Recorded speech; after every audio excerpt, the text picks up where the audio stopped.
Ordinariate Catholic, and today I'm going to give you just a recap of the second day of the 2026 Ordinariate, well, I should say Personal Ordinariate of the Chair of St. Peter's Music Conference, Musicians Formation Conference. So, as I said in yesterday's live stream, the Ordinariate is having its second annual Musicians Formation Conference for the music directors, organists, cantors, and choristers of the Ordinariate here in Houston at the Cathedral of Our Lady of Walsingham. And we had our first day yesterday. It was kind of a half day because it started in the second half of the day and it was more just kind of getting oriented with everything and everyone. And today was the first full day, so I'll kind of walk you through it. So we started early in the morning at 8 a.m. with a plenary talk given by Dr. Roland Malare. He is a local friend of Our Lady of Walsingham. He was a parishioner prior to its cathedral status and very early on in its history, and he talked specifically on kind of the Ratzigerian model and idea and theological take on things like liturgy and how that ties into the Ordinariate. I won't go too deep into it because frankly it would take forever, and I'm not smart enough to articulate it very well, but I will say that Joseph Ratzinger, Cardinal Ratzinger, and eventually His Holiness Pope Benedict XVI had this idea of the cosmic liturgy, this idea that when you're at Mass, this is not only where heaven and earth are intersecting, but this is a sort of cosmic, total, and universal experience of worship and of praise of the triune God. That Mass is not just happening on the altar in front of you in your tiny parish, but it's happening on a universal, again, that word cosmic scale. And so he kind of talked a little bit about that and tied that into the Ordinariate patrimony and kind of how we give life and reality to that. Given that Anglicanorum Cetibus was written under the pontificate of Pope Benedict XVI, we as Ordinariate Catholics kind of feel like his spiritual grandchildren or his children. And so, as such, Benedict the XVI and his theology of the liturgy, his spirit of the liturgy, plays a lot into Ordinariate's life. So that was a very interesting talk and way to start off the day. We then had Matins in the cathedral, officiated by one of the newly ordained deacons. He's a transitional deacon, so God willing, he'll be a priest soon, which was great because we got to see how Matins is done on a daily basis at the cathedral in a simple way, but is nonetheless in a musical manner. This is not just simply a spoken recitation of the office, but this is a chanted, musically incorporated mode of reciting and praying the office corporately, consistently throughout the week in a way that's doable and is not necessarily contingent upon highly trained musicians leading the thing. So that was actually very nice and something that I'll definitely be taking back home. We then had a rehearsal. Part of this conference, kind of the climax of this conference, is that the musicians from across the Ordinariate, we rehearse throughout the conference, and towards the end of the conference, we actually perform in choir in choral evensong setting. So we had our first rehearsal today, which was interesting because last year we actually got the music in advance, a couple days in advance, but this year we actually got it when we arrived, just because of the way scheduling worked out. And I will say I was pleasantly surprised with how capable the group of musicians were in terms of being able to just sight read the pieces. Most of us were sight reading it. Most of us had not performed or were not familiar with those pieces. So it was something actually very nice, just to see that this group of people from varying backgrounds could come together and just kind of read this thing down with minimal rehearsal. So that was actually really nice and really fun. It was a fun rehearsal, to be sure.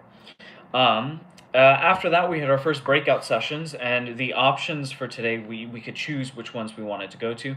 There was a session on Anglican chant for beginners. There was one on evensong on a shoestring budget, which is what I went to, and I'll talk about that in a second. Hymns, psalms, and spiritual canticles. Lessons and carols, tenebrae, and other ancillary offices. So those were the four options. I went to, like I said, even song on a shoestring. Um, I found it. I wasn't sure what I was expecting going into this, and I felt like, frankly, I wasn't going to get much out of it because at my parish, which is very much on a shoestring altogether, we have put on multiple even songs. In fact, we have one this weekend um, coming up, and they've all been very well. And yeah, I'm not to toot my own horn, but I'm pretty good at actually just kind of putting things together on a low budget basis.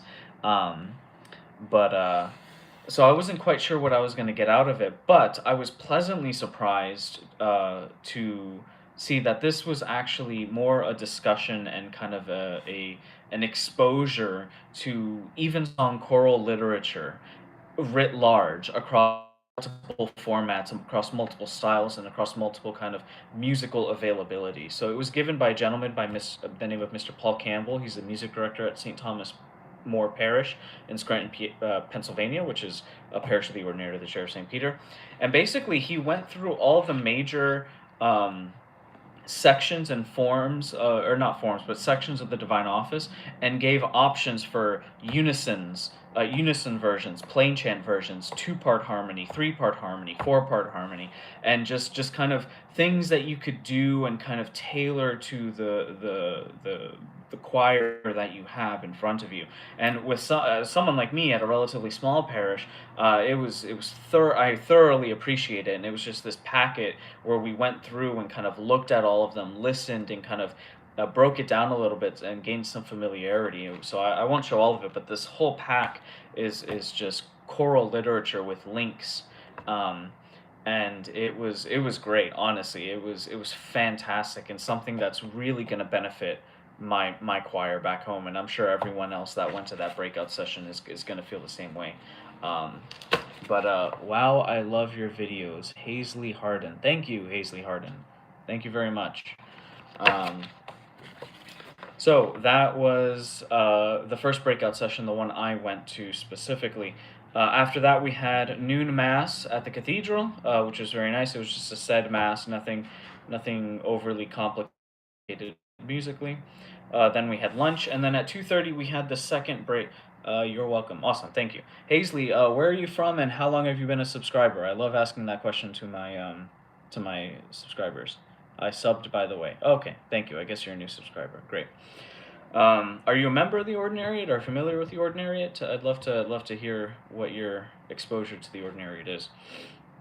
Okay, so the second breakout session, there were again four options. There was Anglican chant for experienced folk, memory in the Anglican choral experience, another session for lessons in carols tenebrae and other ancillary offices, and then options in the office. Nick, so glad we met at the Acolyte formation. Oh, okay, cool.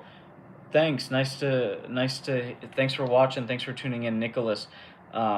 You'll forgive me if your name's not ringing a bell at the moment. I actually met another Nicholas also at the Acolyte Institution, so I'm sorry about that. But glad to see you tuning in. I really appreciate that. I'm also terrible with names and faces, so please don't take it personally. Um, so for the second breakout session, I went to the Memory in the Anglican Choral Experience because, as I've mentioned before, while I am a choir director, my musical formation is actually largely instrumental. I was trained in the American concert band tradition and the Western orchestral tradition. Um, so it was a bit of a shift going from instrumental Western music to choral music. And so, with that, as an instrumentalist, a big part of it is kind of the camaraderie aspect. You're not just playing in an orchestra with random people. You're playing in an orchestra or concert band with people that you know deeply and kind of very importantly and on a kind of camaraderie kind of basis. And so, I wanted to see how that translates and what that looks like in kind of an Anglican choral experience.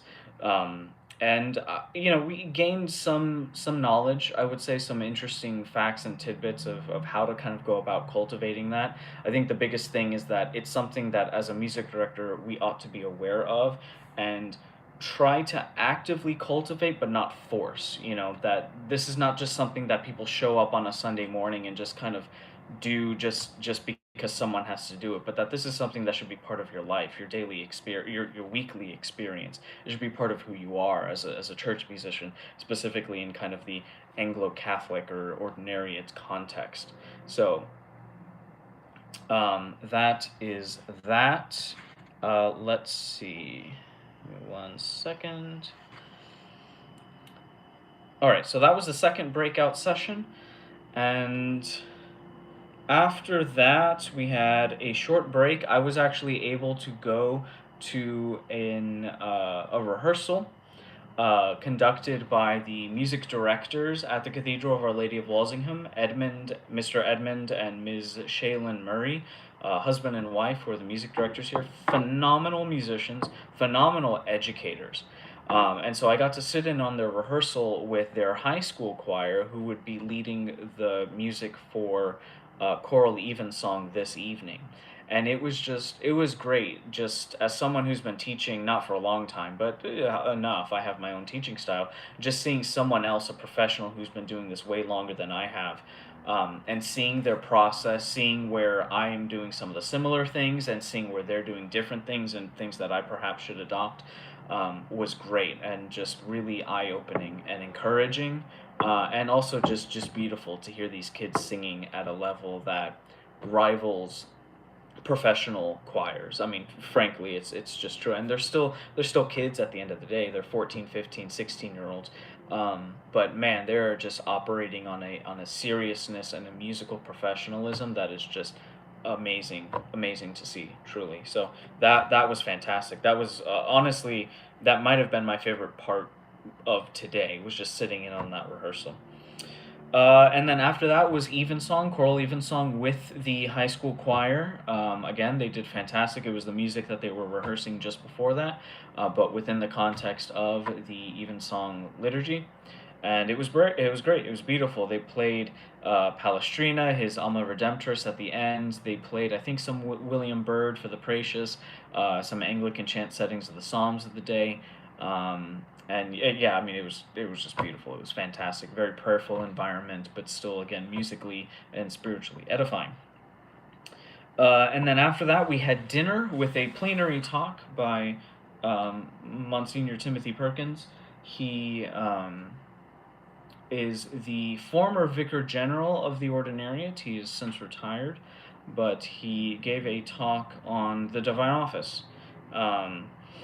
And it was great. It was very informative. Monsignor Perkins is someone who has been around the Ordinariate thing since before the beginning. You know, he was an Episcopal priest across various Episcopal or Anglican communions in North America, and he was a pastoral provision priest. He was obviously an early kind of.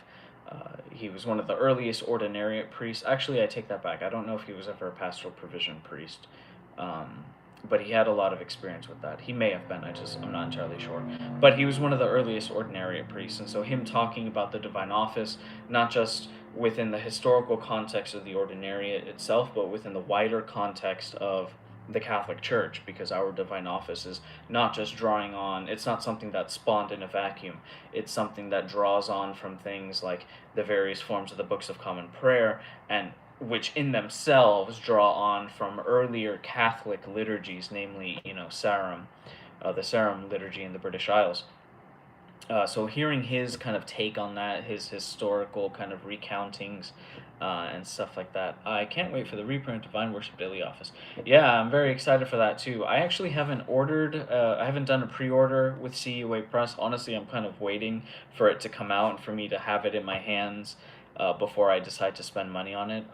I also, frankly, I think the deficiencies or the errata with the current editions of the North American edition are negligible. They don't particularly irk me that much, so I'm perfectly fine using my second edition or first edition Blue Book. And yeah, but I'm sure eventually I'll get one of the newer copies from CUA Press, especially if it manages to open and stay flat. That's one thing I really wish that.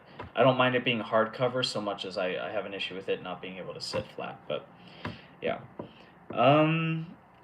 Yeah, and then after dinner, after the plenary talk, we just had more social time between us and the other folks that are here. Some of the clergy, Monsignor Perkins, some of the seminarians. Um, yeah, it was a good day. It was one of those days that a lot happened. I mean, it's a jam packed schedule, um, but it went by pretty quick because we were always moving, we were always doing something, we were always kind of engaged. Um, and yeah, it was really nice. Tomorrow is another big day, just like today. So we'll start. I won't go through the whole thing, but we'll start with kind of a similar thing with, you know, mass, a plenary talk, rehearsals, and then lunch, and then breakout session, then a break, then another breakout session, and then another rehearsal, and then choral evensong and all that stuff. Ending with, ending with dinner. So I'm excited for tomorrow. Tomorrow's like the last full day, really. So it's the last chance to kind of get as much out of this as we can. And I'm really excited about choral evensong. It was just fun last year getting to do this with people who are of kind of one mind and one mission. Um, and again, spiritually edifying and just beautiful. It was just great, something to be a part of. So I'm very excited to do it again. I don't know if it's going to be live streamed or recorded. I remember last year it was neither live streamed nor recorded. um, I don't think they do much live streaming anymore at the cathedral unless it's like an ordination mass. So I don't know. If possible, I might try and see if someone can record it, or maybe I'll just record the audio. Because if I can share some of that with you guys, I'd certainly like to. Um, but yeah, that's that. I don't think I have any really big announcements. It's really, some people were thinking that we were gonna have a surprise copy or a surprise edition of the hymnal made available to us, but obviously that's not the case. But we'll see what comes of it tomorrow and how it goes. I'll be live streaming again tomorrow around this time, giving my thoughts.